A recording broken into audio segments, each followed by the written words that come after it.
So, like, I spent the first 15 years playing guitar, and I was self-taught. And I only got so far, you know, reading guitar magazines and tablature. I didn't have the internet at the time, so I didn't get really good. I got mediocre, really. Just good enough that I could play. So when I started playing drums, I said I was going to do this right. And I went out and I found the best drum teacher I could in town. And I laid down money for a month lesson. And I went every week. And every night I went home and I practiced for at least an hour. And then I went back the next week and I showed him that I learned what he taught me. And I continued that for like 3 years. And then people would tell me, "You're an amazing drummer. How long have you been playing?" 3 years. Like, no way. Well, yeah, I practiced every night and I went to lessons every week. So that, that's the biggest thing I tell people is kind of figure out what works for you. If you're a visual learner or whatever, get out the YouTube videos. Go, get an instructor or whatever. Some people have really good ears and just pick stuff up by ear. Listen to a ton of music and try to emulate it. That was something I was good at with guitar. And I could listen to a song and pretty much kind of figure it out note for note. It takes a long time, but so yeah, that's basically my advice: is make yourself accountable and get a really good teacher. Cool, right on. Now, as far as big national acts go, who are some of your favorite drummers in particular, and why do they stand out to you? This is always a really hard question for me because there's so many, and they span so many different genres. First person probably comes to mind is Gavin Harrison. He plays for a band called Porcupine Tree. Oh yeah, definitely. Okay. With Steve Wilson. Yeah. Yes, Steve Wilson. So he's a very progressive rock drummer, and his stuff is just very interesting because you don't hear it typically in radio rock and all that other stuff. So he's major influence. Matt Sorum from Guns N' Roses. Man, I listened to that growing up. That song, what's the name of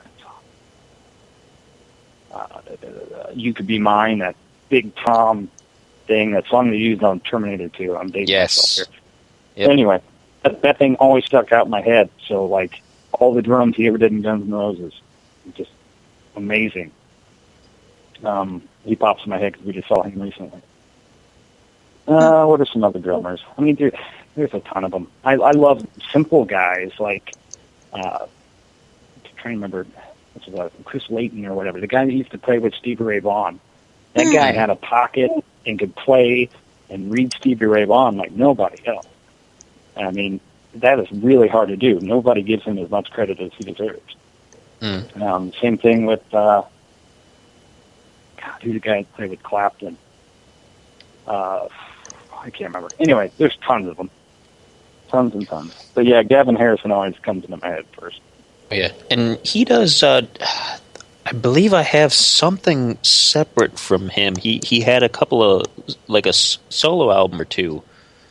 Yeah, he's done some side projects. He had like this 5-0 Rick thing going on, and yeah, a couple little solo things. A Seattle drummer that I have to mention, Barrett Martin. Love that guy.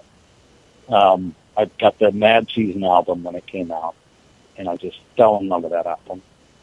And luckily, I've been able to meet him a couple times and talk with him and get some pointers from him. Same thing with Ben Smith from Heart. He's another Seattle drummer. I've met with him a couple times. It's been a little difficult to track these guys to get classes and lessons from, but yeah, they're amazing. Cool. Right on. All right, so we're getting to play one of your guys' songs from SleepyPilot. It's Blood on the Land. So do you know any story about that one? Oh, yeah.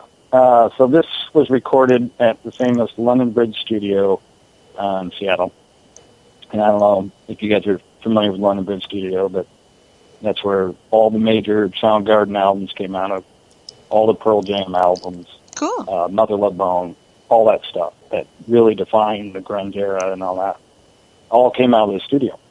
So we had an opportunity to record there, under a project called One Take Pacific Northwest. It's a management company called Mama Lynn Management. Michael Decker called us up, said, hey, do you guys want to lay down one song? We're going to go in, mic everything up, record it all live, and we're going to do it in one take. Are you guys ready? I said, absolutely. So he picked, I want to say, 15 bands for this album, and we shot video of the whole thing, and it's pretty cool. Wow. Cool. That's some dedication. That is definitely some dedication. This was just a passion project of his. He wanted to put Seattle on the map, and he kind of funded this thing himself, and just called us up and said, hey, you guys want to come in the studio for one day? And I said, I'll do anything in that studio.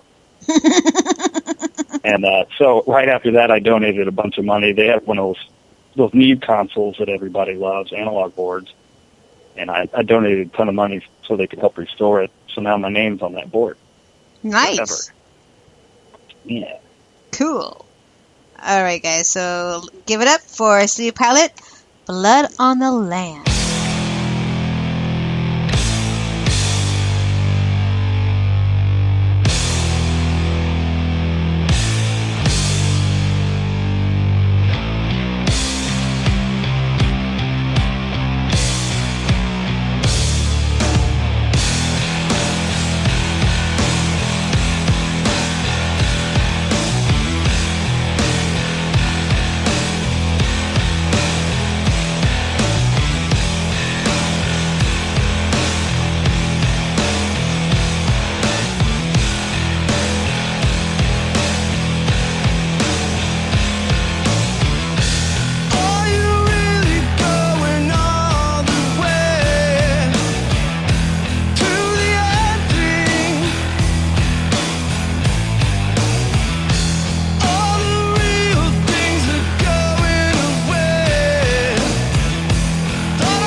About the Music is starting.